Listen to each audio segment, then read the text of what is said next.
Somewhere between reality and imagination lies the realm of the paranormal. A place filled with spirits, magic, and the unexplained.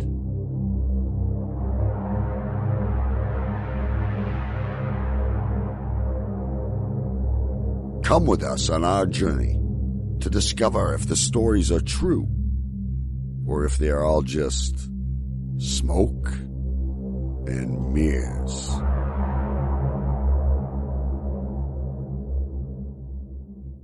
Welcome to Smoke and Mirrors, the podcast that dives deep into cases of the paranormal, the unusual, and the unexplained to separate the facts from the fiction. I am your host, Darrell. And I'm Cindi. And today we are going to be talking about premonitions, where they come from, and the story of David Booth. But first, we want to discuss a story sent in to us last week by listener Kris. All right, let's play that again for you. In the late 70s, my family hit some hard times financially. I was still a kid, so I didn't fully understand what was going on. I just knew we had to move. We ended up moving into a small house where my uncle had recently shot and killed himself. He had suffered from depression after the death of his wife, who had also committed suicide from an apparent overdose. When we moved in, the house had not been thoroughly cleaned yet, and there was still a bit of blood on the walls and floor from his suicide. My sister and I were upset by this, but my mom assured us that everything was going to be fine. On the third or fourth night of living there, my sister and I, who were sharing a room in the tiny house, had secretly stayed awake in our room playing. Around 1 or 2 in the morning, someone knocked at our door. We were afraid it was our mother, so we jumped in bed and pretended to be asleep. Another knock, this time much louder, so I asked, "Who is it?" No answer. Again, another knock. At this point, my sister and I were pretty scared. Then, all of a sudden, the doorknob does a full rotation and snaps back as if someone turned it and let it go very quickly. I jumped up and ran to open the door, expecting to see one of my other sisters or my mother playing a trick on us. But the hallway was empty. I'm right behind you. I walked down the hall and peeked into the other bedroom. My 2 younger sisters and my mother were both fast asleep. We had several other strange things happen after that day, and needless to say, I was more than happy the day we moved out of that house. Thanks for sending in that story, Kris. Man, that was crazy. What I want to know is, who are these people that are crazy brave when they're kids? Because even now, as an adult, if I was in bed and someone was knocking on the door and then turn the knob and nobody's saying anything, I would not get out of bed and go open the door. So kudos for you, Kris, for being way braver as a kid than I'll ever be as an adult. Yeah.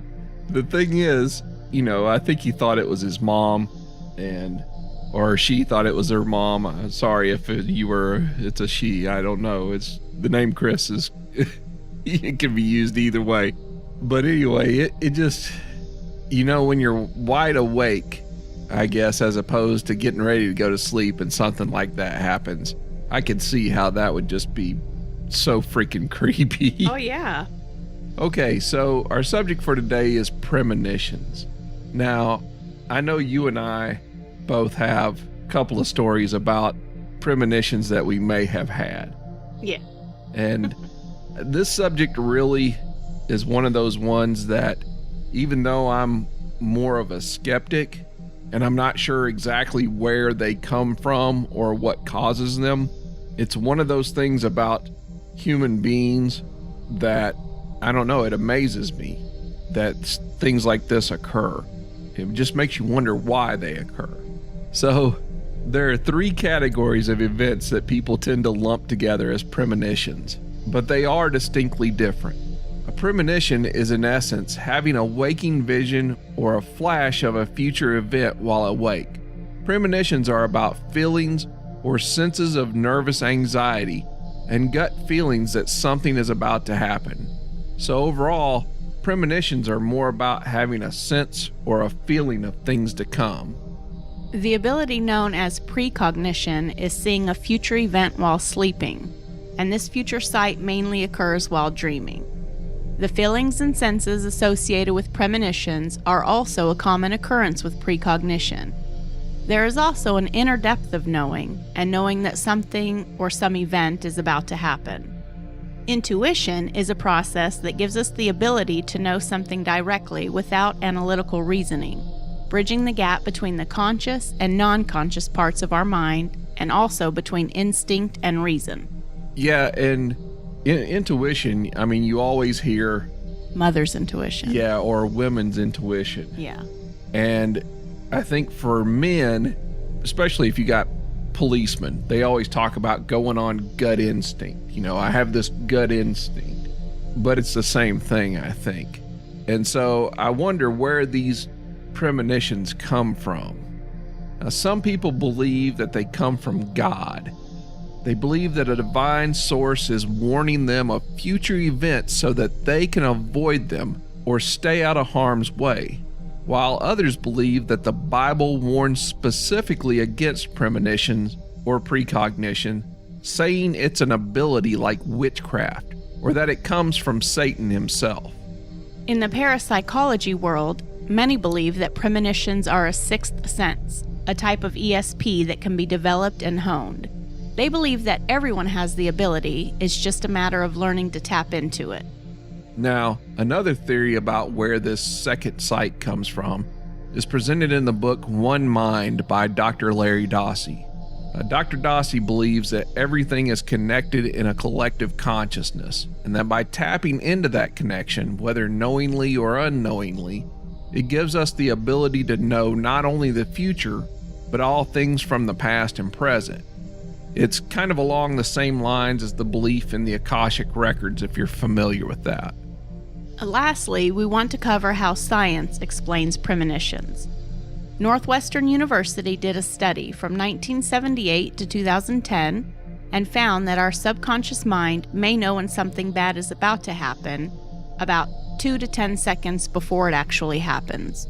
Participants in the studies saw serious changes to their heart, brainwaves, and skin up to 10 seconds before experiencing a stimuli they didn't know was coming. This suggests that they were subconsciously anticipating something that would provoke them. While they could not prove that people could see future events, it does show that the subconscious mind makes connections that the conscious mind is not aware of, and that may lead us to experiencing these premonitions. Now, where do you think that they come from? I don't know. I don't know. I don't have any idea. Again, it's one of those fascinating things about the human mind. I'm not exactly sure where it comes from. In my opinion, I have a tendency to go with the more scientific approach. I don't think that they're messages from God, or, maybe it's a psychic ability. There's so much of the brain that we don't specifically consciously use that it could come from there. But I wonder sometimes, especially when it's events that are bad, that tends to be the premonitions. It doesn't tend to be good news when we have a premonition. And so I think that maybe our subconscious is very analytical and makes those connections that necessarily we don't make. So when we see a situation and our mind may be processing how we believe it's going to unfold and taking the highest probabilities and putting them together in such a way that, we don't even understand or we don't realize that that's what's even occurring. And then we get a transfer or a flash maybe from the subconscious mind into the conscious mind, and suddenly I have this idea of what's coming. Yeah. Kind of like a, hey, pay attention to this. Yeah. Something's getting ready to happen, or I don't know. But then again, I've also had And I have one in particular, a story that I'll tell that I couldn't explain that way because, at the time I really wasn't paying attention to what was going on in the world, but possibly my subconscious mind was. And I know there's a lot of people that believe in the collective consciousness theory. And I talked to a guy who specifically believes in that theory that because we're all made up of energy, we're all interconnected and everything is interconnected. And I guess if you get it down to quantum physics, maybe that idea makes more sense. Okay, so now we want to get into one of the most well-documented and tragic tales of precognition in the last 40 years. It's the story of David Booth and American Airlines Flight 191 from O'Hare Airport in Chicago. On May 25th, 1979, American Airlines Flight 191 took off from Chicago's O'Hare Airport on a routine passenger flight. It had only been in the air a matter of minutes before disaster struck. Somehow, one of the plane's engines managed to come away from the wing, resulting in severe damage to the hydraulic and wiring systems. The pilot was left with no control, and the plane turned and plummeted. 272 people died that day. 10 days prior to the crash, David Booth began having dreams about an American Airlines plane crashing shortly after takeoff from O'Hare. He contacted the FAA and spoke to Jack Barker, the public affairs director, and while they couldn't determine which flight it would be, they did decide it would either be a DC-10 or a 737. Okay, so let's hear this story in David's own words. Everybody talks about a dream, and everybody has dreams. I didn't have a dream, I had a vision. The dream would always start out in the same way. It was a bright, sunlit day, and I'm looking at a very large airport and a very long runway. And there's a really large plane, and I can see American Airlines.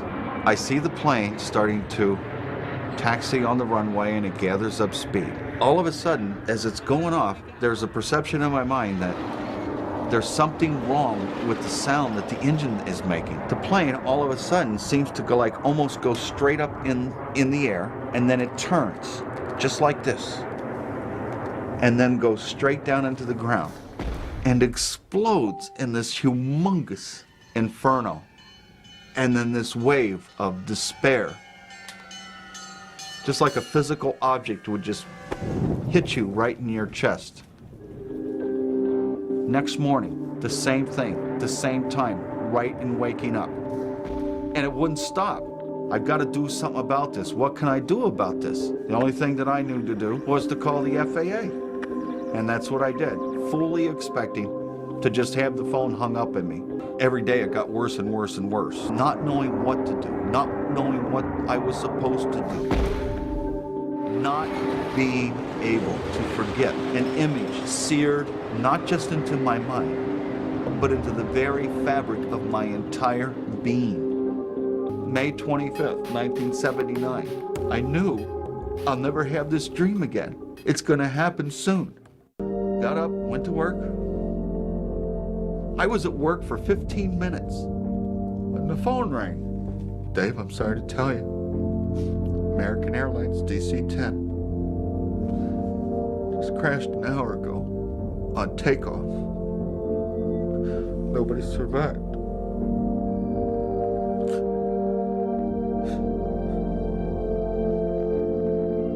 In Chicago, taking off from O'Hare Airport, a silver American Airlines airplane that had an engine in the tail crashed, not inverted, but turning, after it passed over an abandoned hangar, a low building. It hit me as to how accurate he was. What he dreamed was, in fact, basically what happened. You've got to experience that to understand how eerie it is. I still think about, and I always still wonder, was there anything else that I could have done? That, to me, is one of the ones that's harder to explain because there's no possible way that he could have known or even put together the facts that maybe were in his subconscious mind and say, oh, I think that a plane that's, and as they figured out was either a DC-10 or a 737, and it turned out to be a DC-10, is going to crash, and the way that it crashed. And, David, as you can tell, he was upset by the whole thing. I couldn't imagine that you wouldn't be upset by the whole thing. He feels like if he could have seen maybe a flight number or something like that, that possibly he could have saved all those people. It makes me sad. I feel bad for him. It's almost mean to have a dream like that and not be able to do anything about it. Yeah. I can't imagine if it was me and you could see just enough to know that so many people are gonna die, something so horrible is gonna happen, but you don't know enough to be able to stop it. Even though that's, of course, not his fault, I feel bad for him. Yeah, and you really can't help but feel bad for the guy. It's one of those things that's absolutely devastating to have on your conscience this idea or belief that if you could have done just a little bit more or seen just a little bit more, that you could have saved all those people. And the guy that you heard at the end of that clip was actually Jack Barker. And later on in the interview, he says that in the 30 years that he worked for the FAA, it was the only time that someone ever called in and said, hey, this is what's going on. This is a dream I'm having. It won't go away. And I don't know if he lives with as much guilt about it as David does, but it definitely still haunts him today. Now, an investigation into the tragedy came about shortly after the event, and David Booth was questioned several times. He wasn't a suspect, but authorities were fascinated with his dreams. Now, the investigation finally concluded that the tragedy was down to damage to the engine cowling. The cowling is the system that secures the engine to the plane's wings. And it turned out that American Airlines had cut some corners because they were trying to save maintenance time. Just as an addition to this story, it does appear that David wasn't the only one who had a premonition about this flight. Actress Lindsay Wagner, best known for playing the Bionic Woman on TV, was due to board Flight 191 that day, but something held her back. As she sat in the airport waiting, she started to feel very sick. She knew something was wrong, but she couldn't figure out what it was. The closer it came time to boarding, the more nauseous she became. In the end, she abandoned her plans to fly that day and left the airport. As soon as she got out of the airport's vicinity, she started to feel well again. Lindsay told her mom about this, but didn't say anything publicly for months. To this day, she believes that premonition saved her life. Wow, see, and again, this kind of is what separates what David had, which was a precognition, and what Lindsay Wagner had, which was intuition. I think, it was an intuition she had. It caused her stomach to be upset. She didn't know why, but she knew that she couldn't get on that plane.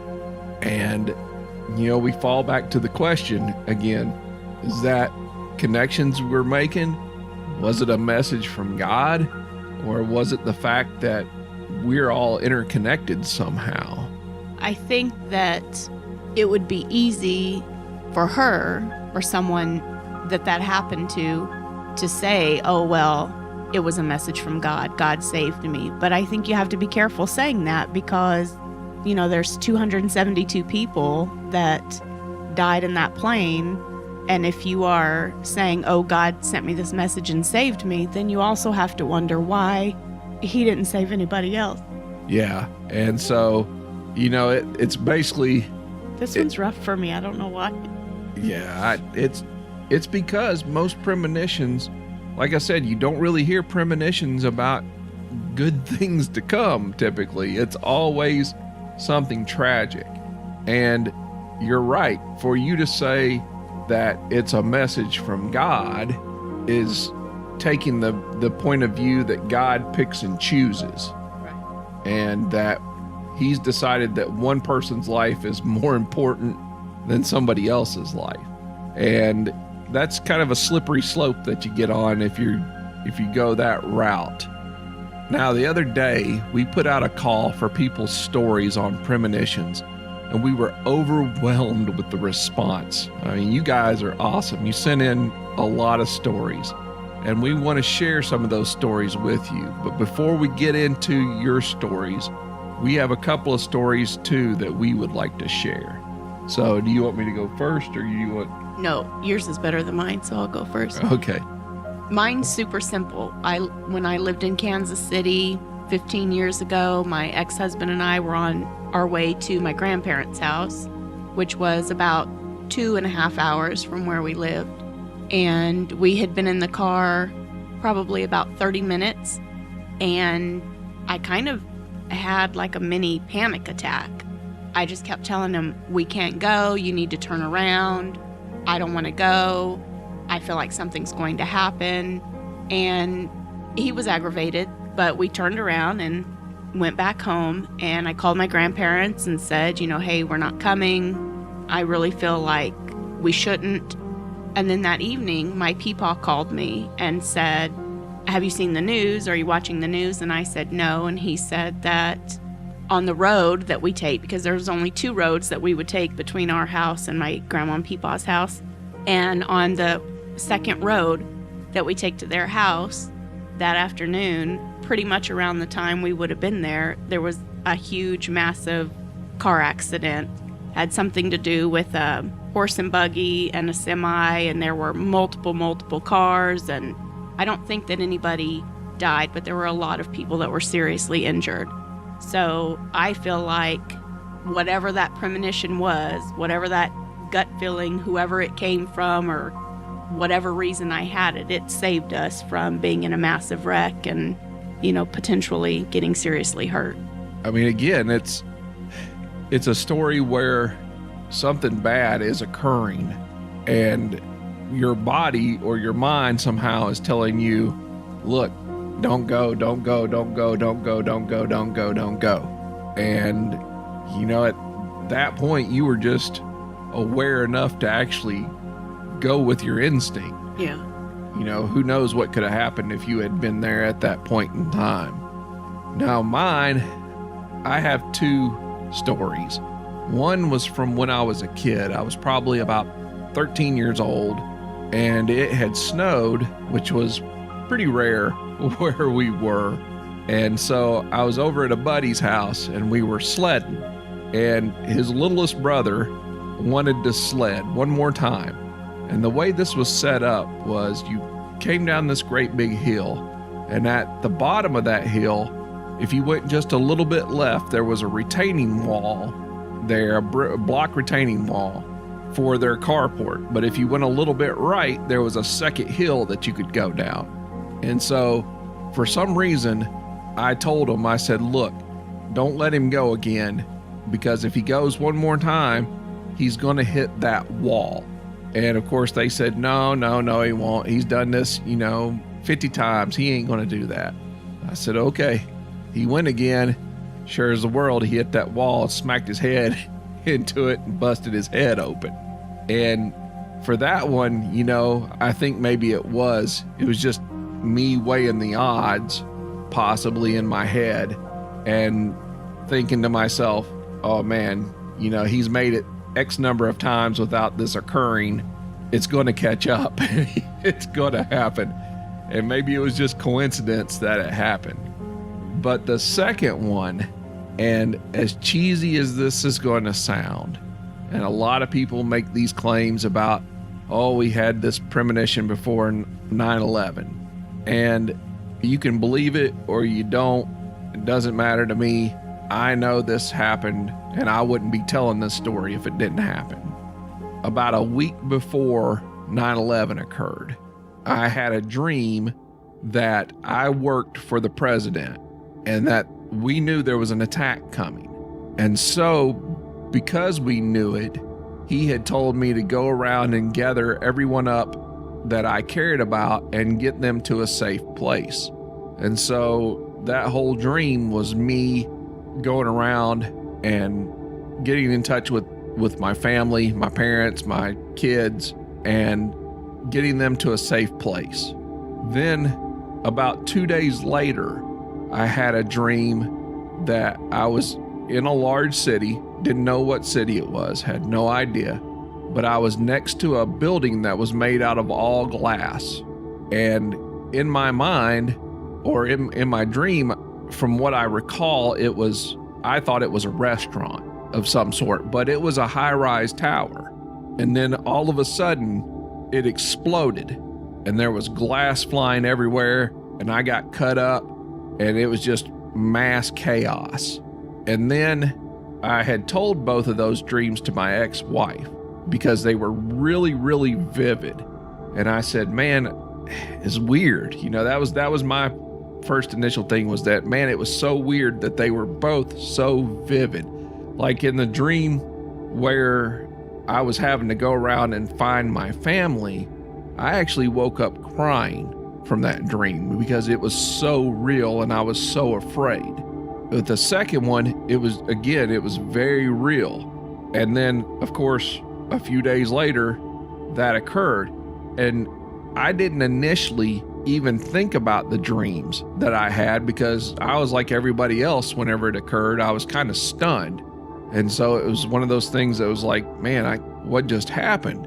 But then after I got home, because I was at work when that occurred, after I got home, I was talking to my ex, and she said, do you remember telling me about those 2 dreams you had this week or this last week? And I said, yeah. And then I got to thinking about it, and I was like, holy crap, and again, I don't know if it was coincidence that those 2 things just happened in the same amount of time or in a short amount of time, but it's one of those things that's kept me wondering for a long time. So, like always, I leave stuff up for you all to decide whether or not, you want to believe it or not. All right, so let's move in to the stories we received from the listeners. And this first one is from Jennifer on Facebook. She says, just hours before each of my great-grandmothers passed away, I knew they were gone. It was just something I felt. It was the same thing when my paternal grandmother died, except she came to me as a vision while she was on life support. I didn't know she was dying because I was living in Germany at the time. I was in the hospital having a miscarriage. She came to me after my D&C and told me that she would be there to rock my baby and that she would take care of her like she loved me. Afterwards, Jennifer found out that her grandmother had passed. So, pretty prophetic. And, how do you explain those things? Do you think it was her spirit coming to visit her? I do. Again, I don't know. It could have been her spirit. Could have been just some kind of link had between family members. I think it was her grandma. This one is from Philip, also on Facebook. Hi, Darrell and Cindi. In response to the premonition question, 2 immediately spring to mind for me personally. They are both aviation-based ones. In the first premonition, I was at an air show and was watching 2 fighter jets doing aerobatic maneuvers. They were doing a head-to-head when one of the fighters clipped the other one, which sent them both crashing to the ground. I was due to go to the Riyadh Air Show a few days later, and based upon the very vivid dream premonition, I didn't go. The morning of the dream, I told my mom and my aunt, who is a big spiritualist believer. On the Saturday of the air show, 2 Russian MiG fighter jets collided head-on, one of them chopping the cockpit off the other one. Both pilots ejected safely. As you can imagine, though, I was quite shocked at this when I heard the news. The second time, I was in a house watching the Red Arrows practicing their display routine from their base at Scampton. I was in an upstairs bedroom of the house, and all I remember now was seeing one of them lose control and it coming screaming toward the house and crashing into it, and me running for cover. That particular incident happened a few months later in November of 1987. During winter training, 2 Reds clipped one another. Both pilots ejected safely, and one of the planes crashed into a house in the nearby village of Welton Links. Yeah, thanks for sending that in, man. That's crazy. Yeah. And I talked to him a little bit after he sent me the stories. And yeah, he said that it was just one of those weird things, that whenever it happened, and especially the second one, that he almost didn't know how to react. So yeah, again, man, crazy stuff. This next one is from George from the UK. Hey, Darrell and Cindi. I saw that you guys were doing an episode on premonitions and precognition, and I thought I'd take the liberty of sharing with you the incredible account that made me believe in this uncanny phenomenon. My great aunt Shirley was the kind of lady people described as a real character, an eccentric, a well-traveled intellectual whose lifelong interest in the mysteries and phenomenon often got swept under the carpet. Aunt Shirley always said she was psychic and believed it to be a trait that runs in our family. Over the years, she told and showed me many things that sent shivers down my spine, but of all her intriguing reminiscences, this one gave me the most food for thought. In the 70s, my great aunt lived in Canada with her then husband, Uncle Muzaffar, and if I mispronounce that, I apologize. Uncle Muzaffar was originally from Pakistan. He was a devout Muslim, and for the majority of their marriage, he and Aunt Shirley argued like cats and dogs about her psychic ability. He didn't believe in psychic phenomena on religious grounds, and insisted that his then wife's abilities were nothing more than hokum. My dear great aunt, of course, begged to differ, and believed that one day he would change his mind. A couple of years later, Aunt Shirley had a premonition in the middle of the night. A crystal clear vision in which she saw a courier on a motorcycle wearing a black leather jacket and a helmet delivering a telegram from Pakistan, notifying them of the death of Uncle Muzaffar's dad. The following morning, Aunt Shirley tried to tell her husband, but as soon as he heard the word premonition, he changed the subject. But she persisted and relayed to Uncle Muzaffar with desperate urgency the details of her vision, from the leather jacket sporting courier to the contents of the telegram. He was understandably shocked and flipped out, saying, "How could you say such a thing when his father wasn't even sick?" He stormed into the hall and put on his coat to leave for work, but before he did so, there came a knock at the door. Uncle Muzaffar opened the door, and there on the steps stood a courier in a black leather jacket with a motorcycle helmet under his arm and a telegram in his grip. The courier handed over the delivery, and Uncle watched in amazement as the courier put on his helmet and walked back down the driveway and zoomed off on his motorcycle. Aunt Shirley walked into the hall and asked her husband who'd come knocking. He told her. They both opened the telegram and simultaneously read the words, "Father died on Tuesday. Call home." As much as I adored and trusted my great aunt, I couldn't help being slightly suspicious. After all, she was an eccentric and was in her mid-70s when she first told me this story.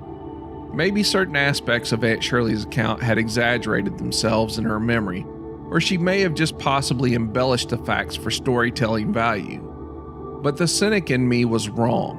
When Uncle Muzaffar came over on vacation last year, he confirmed the story in all its extraordinary details, and my mind was officially blown. I'd love to get your views on this, guys. I knew I liked Aunt Shirley. Yeah, me too. Yeah, and man, George, this is one of those times where I can legitimately say I'm stumped. I'm just stumped. I'm not going to deny it. Most of the time, I can explain things away through science. But in this case, I'm stumped. And let me say, George, first real quick, that, again, we're so sorry about your Aunt Shirley. I really wish that we would have been able to meet her when we come over there. But this story's crazy. The detail in it, I bet your uncle never doubted her again. Yeah. I'm going to guess if she told him something that she had in a vision, He probably should have paid attention to it after that. I would totally use that for my advantage and be like, honey, if you don't scratch my back, something bad's going to happen. You remember that one time? So lastly, we have this story from Stu, also from the UK. Dear Smoke and Mirrors, first of all, I'd just like to say that I love your show and keep up the fantastic work. Thanks, Stu. I have some unusual and unexplained happenings that I'd like to share with you. 3 stories may be too many, but I thought I'd share anyway. The first story is from September 8th, 2003. My 80-year-old grandmother was in the hospital with general ailments linked to old age. Her mind was normal and she had all her faculties, but her 80-year-old body was tired. We were expecting her to leave the hospital to return home, or maybe to a nursing facility, as soon as she was feeling better and stronger.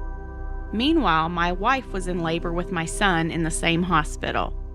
At 8 a.m., my son was born, and before I left the hospital to go home, after a sleepless and exhausting night in the labor ward, poor man, have to sit there while your wife is in labor. I bet it was hard for you. Oh, anyway, I thought I'd pop in to see Nan, opposite end of the hospital, and share the great news about the arrival of her great-grandson. I told her the good news about the baby, and she replied saying that she already knew and had seen him. I obviously thought she was a little confused, but she did insist that she had seen him.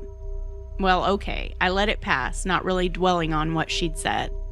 That same evening, around 4:30, my mom and I visited my missus and baby, and once again popped in to see my Nan before going home. We sat with Nan for a while, chatted, had tea, etc., before kissing her goodbye and leaving. As we walked out of the ward and into the corridor, I stopped and asked my mom to go back and say goodbye again. My mom laughed sheepishly and asked why.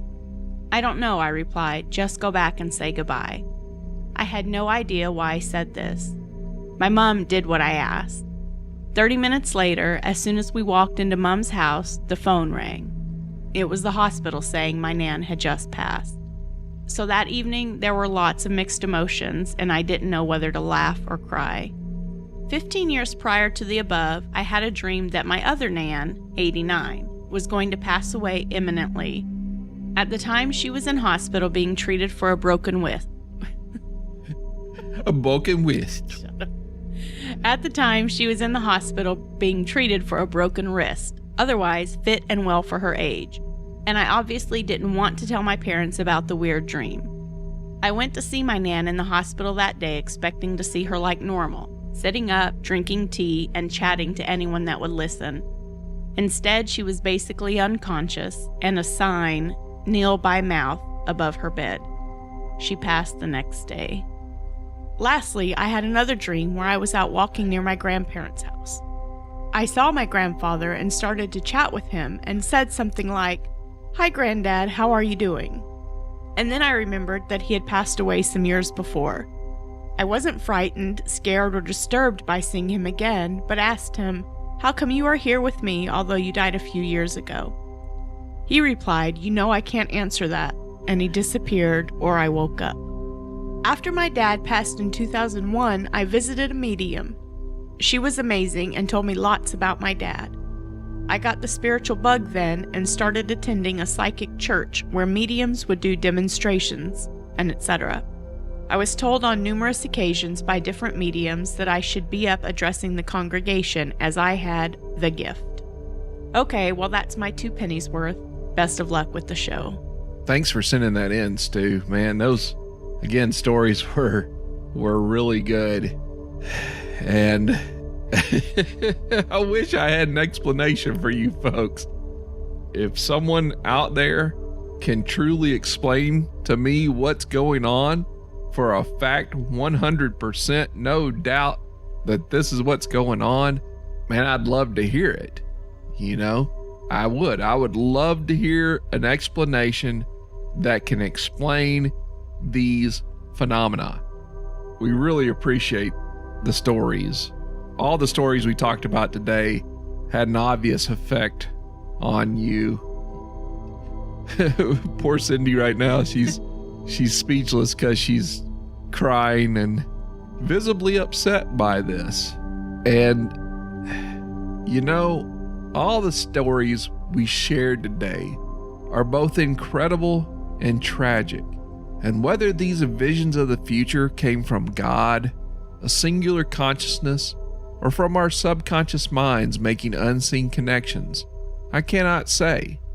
It's up to you to decide what you think is real and what is just smoke and mirrors. Thanks for joining us for this episode. If you like the show, help us grow by going to iTunes and leaving us a rating and a review. Or leave us a comment on Spreaker, Blueberry, iHeartRadio, our YouTube channel, or on our website at www.paraphiles.net, where you can find podcasts, videos, and Paralopedia, your source for everything paranormal. Or just search for Smoke and Mirrors Paranormal on your favorite podcast player. If it isn't there, let us know. We'll be happy to get it added for you. Also, you can find us on Facebook at Smoke and Mirrors Paranormal. Give it a like and join the discussion group so you can let us know what you think of the show. We'll be happy to respond. And if you want to keep up with the show on Twitter, follow us at Parapodcaster or at RapTN. Finally, please remember to send in your stories of paranormal encounters, just like all the amazing listeners today, to smokeandmirrorspod@gmail.com. We would love to read those on the show. Thanks again so much for listening and subscribing. Have a good night. Have a good night.